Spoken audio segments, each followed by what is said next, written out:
almost smell to see. I'm sorry, I sort of do. But you have this sense of being connected and seeing all of this, but you're perceiving it not because you're strongly identifying with any one person, but because the environment itself is so engaging, you respond with all of your senses. And that's her point. It's not just visual. It's all of your senses. We're the sensorium. So this is where she talks about synesthesia and synesthesia. She takes this and plays with it as a result of cinema.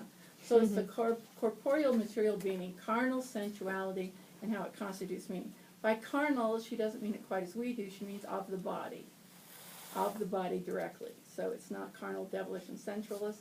Well, it is carnal and sensual. I guess I lied about that.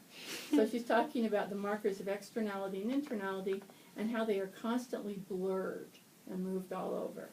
So she's talking about Linda Williams, who writes about gender issues, and Williams says, look, we privilege the gaze, like in a Renaissance perspective, where you see things from one point of view, and it's really the only point of view you can see it. And that's where Diawara, that's where Mulvey started fighting by saying it was a gendered gaze. And her argument is it's not necessarily gendered, but it involves this haptic visuality. So you sort of assume there's a tactile relationship to the object you're looking at. And Marx has written a lot about art, so she's quoting Marx, and Marx describes the way she looks at a painting. And most of you have had a chance, if you've seen Van Gogh, there's something so textural about that experience that you almost feel connected with it in a different way. It's as if your body can experience the textures you're only looking at. They won't let you touch these paintings, I'm pretty sure. So there's something about that haptic visuality. As you watch this film, you're more engaged with touching, in the sense you don't feel like you're touching it, but you feel as if you're experiencing it. And this film, a lot of it's the music, which I think is pretty interesting because Prick doesn't really mention it, but music has become so much more important now in gaming, along with the improved cinematic style. So she said, look, the objective body is always lived subjectively. It's always my body. So it's always diacritically invested and active in making sense and meaning of the world. This is where she and Haraway would have a big fight. Because Haraway's going to say, yeah, having a body you live subjectively is the big problem, because the French feminists like Kristeva and Irigaray are saying, live the woman's body. And that's one of the reasons Haraway does this. You know, you can't talk about what's woman and what's female. You can't rely on the body.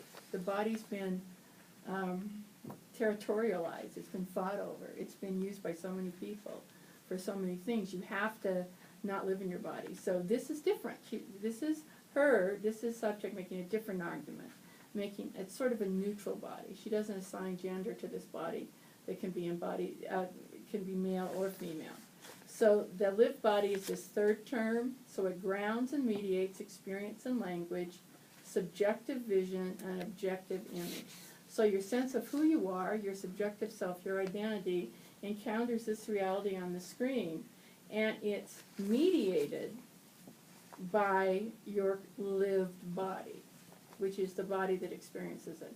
So our physical experiences are important to us, and you can't deny them, which is astonishing for someone so intellectual. And she keeps talking about other theoreticians that have all been intellectual and pointing out ways they like piano too. So she does an interesting thing.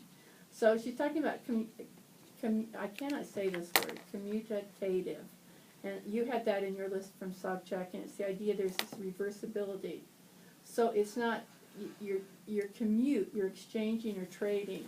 So the lived body has this reversibility, inside, outside, live it out there, bring it in, live it here. So you keep doing this exchange. So it's a reversibility. And so that's her experience of viewing the film. And she argues phenomenologically that if you're going to write about film, you should return to your experience of the film, not to some kind of an intellectual system to describe it, which is pretty hard for most film scholars to do, I think. So the sentient lived body. So your lived body is conscious and sensible, and that's where everything sort of gets put together. It's the central motherboard. I don't know, where does everything happen in the computer? I shouldn't use that because I have no idea. It's the station where everything happens. The CPU. Yes, thank you. It's the CPU. The synesthetic subject both touches and is touched by the screen. The synesthetic subject is the cinema responding to this aesthetic activity. Synesthesia, with S-Y-N, is about how you perceive colors as music. Do some of you see colors and hear music, or hear music and see colors? My sister has a form Yeah, of it's synesthesia.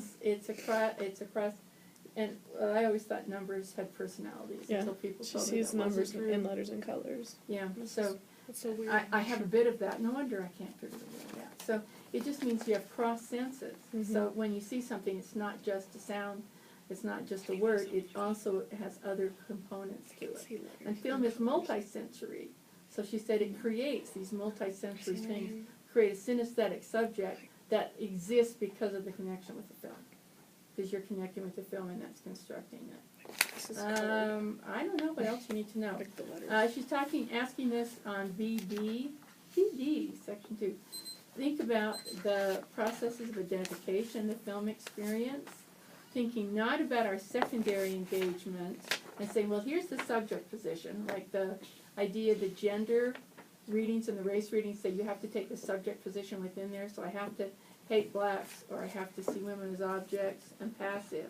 She's saying don't think about that, but think about our sense of engagement and the sensibility of the material itself.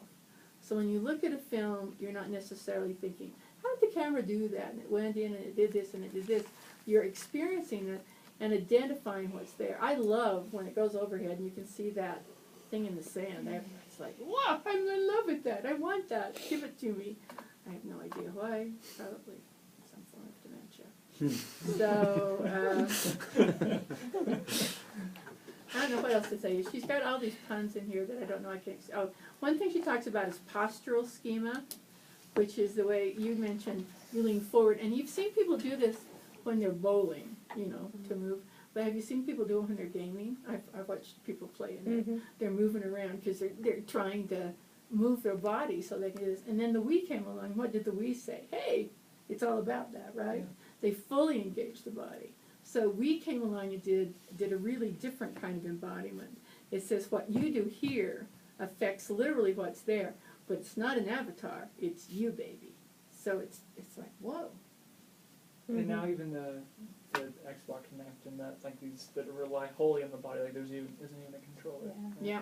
Chips in our brains. It's all going to be over. Yeah. Okay, I have 9 minutes and 5 more left. So, are there questions at this point? No, you're not. Are we still saving questions, Sharon, or are we asking questions? I think we all understand it perfectly, right? Yeah, I got it. I can recite it. That's why I was late. I didn't Verbatim. need the presentation. Okay. Well, I was going to do crick, but I will stop and say, would you like to ask questions? I have a question. Okay. And don't ask me what's the point, or I will starve you. Oh, I'll ask you. I thought What's the challenge. point? So last night we were watching Shaun of the Dead in class, and there's the. I was going to say, why are you wasting your time doing that? But then I realized you were in a class. I absolutely adore that film, for one. It's pretty but funny. there's the part Research where the your guy's students, in the though. shower, and then his hand reaches through the Spoiler. shower screen. I haven't seen the whole thing. Oh. It's too scary for me. Oh, it's so funny. Okay, so the zombie hand reaches through the shower curtain, and I did this, and I watched it. You became the zombie? I guess. I don't know. I did that, and I was like, whoa. Are you That's trying like, to block his hand? I Or? don't know. You know what it is? Horror films have said there was a big shift in about the 80s, started a little in the 70s. Suddenly you started seeing from the POV of the monster. Halloween was one of the first ones. 1977. Is it 77? So you see from the monster, it used to always be just the girl looking really scared, but now you see the monster and you see it through his eyes, like even through his mask. You just identified with the monster. The zombie. You've gone over to the dark side. It's okay. I've been there a long A time. hunger for brains. Yeah, what was your question? That was a good anecdote. I don't know. I just wondered if that was, is that related to what we're talking about? Yeah, it here? is. She Okay. Oh, yeah. refers to horror, like the studies that have looked at the body's relation, like, I guess this is subject, right? Mhm. That have looked at, like, horror films and pornography and something else. There's 3 categories that we're focused on, because, Can't remember the other one. I don't know. But she talks about tearjerkers and stuff. Like Yeah, films tearjerker is something. The that are designed There was a jerk in jerk particular to invite some Yes. kind of physical or emotional response. Yeah, it was Fear- a tearjerker, fear jerker, Fear and jerker. jerk off. Yes. That's what she There said. you go. I think there was a reason I depressed that part of his article, but yeah. No, but I remember that, the fear jerker, yeah, I remember, but, so my body jerked like this. I was the only one in there who did that, and I felt like a Melodrama dope. is the third one. Yeah, Sorry. that's so, Yeah, it's no, yours. or It's melodrama. your trigger. Yeah, and I think all of us respond more intently to some films than others. I'm more interested not so much in the ideas about how you get embodied, because I think all of us have these experiences when we feel connected to a film and get all involved and don't even realize we're watching a movie. But I think it's the question of what is the significance of that as we're talking about media and our ability to do it. Because Haraway's saying you need to get into a machine-human hybrid. Sobchak's saying, well, look at what can happen when you do, and she's trying to describe the process. Crick is actually talking about some of the things and beginning to analyze how it's experienced and what it's like. He's one of many people, but he's using the phenomenology of Sobchak, so it makes a little sense. Okay, I have 5 minutes left. Questions? Yes. I was really confused by the as if real thing that she kept going on about. Okay, because one of the things that film theory has done historically is to talk about that indexicality they kept talking about. Indexicality means that it represents something that exists elsewhere. So it's like an index card in an old school library system. So you put the index card in and it tells you there's a book on the shelf. So indexicality means I am showing you things that have existed someplace else.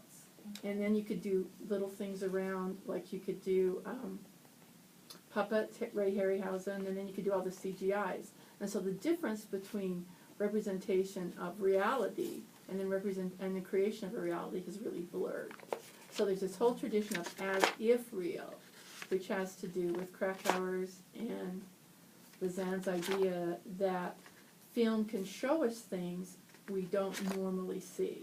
And it doesn't necessarily do that just by going out in nature and showing us. It can show us human experiences that are recreated for us. So it's as if they're real and we accept them as real. And so they're using it in a more positive sense. Though Krakauer is afraid if you think German expressionism is real, you'll turn into a Nazi.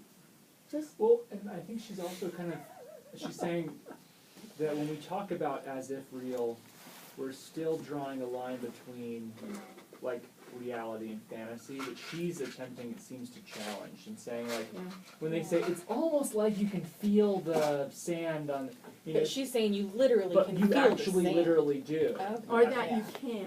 Mm-hmm. That you can.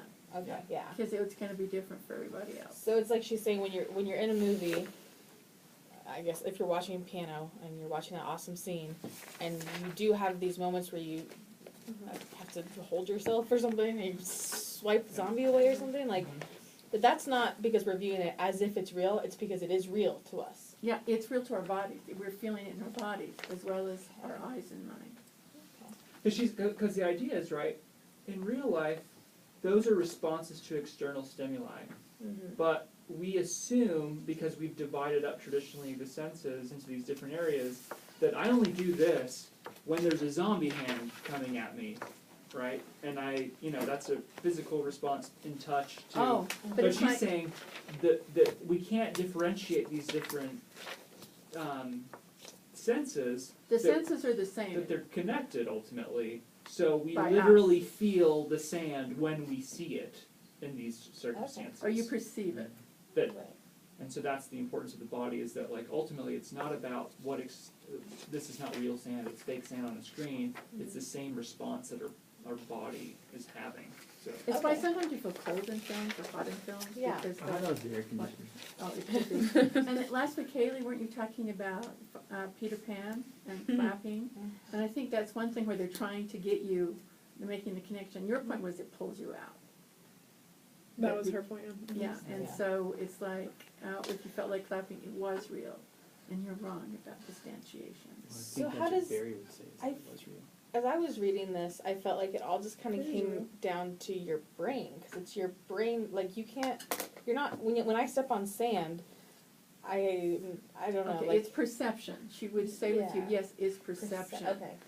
But it's your brain, and she doesn't talk about that. There's a lot of neuroscience now about it. Yeah. And there's discussion about neuroscience. Not that I expect her to be a neuroscientist, but No, it'd be nice, wouldn't it? it would be really convenient. But I think part